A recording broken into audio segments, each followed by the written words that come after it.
জগতৰ ঈশ্বৰ হৈ সৰ্বকালে দৰিদ্ৰ হৈ গলো।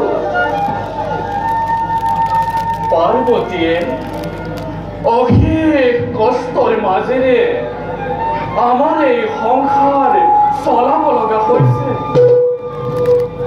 অৱশ্যে তাৰ বাবে আমাৰ মনত কোনো খেদ নাই।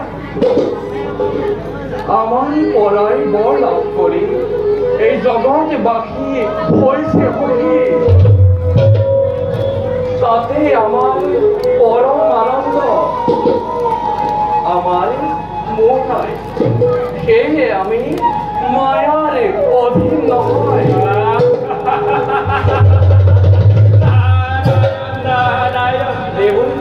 প্রভু আহা দেৱৰীকে, মোহ নাথাকিলেও আপুনি মায়াত আবদ্ধ নহয় বুলি কেনেকৈ ক'লে প্ৰভু? প্ৰভু আমাক জানো কেতিয়াবা মায়াত আবদ্ধ হোৱা দেখিছা?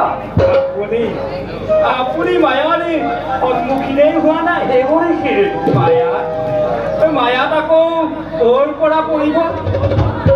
তুমি কাৰ মায়াৰ কথা কৈছা দেৱৰীকে?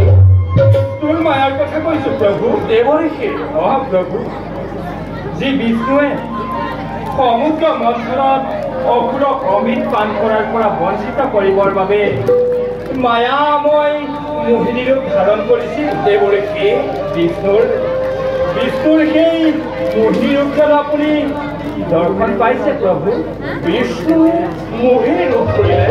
প্ৰভু,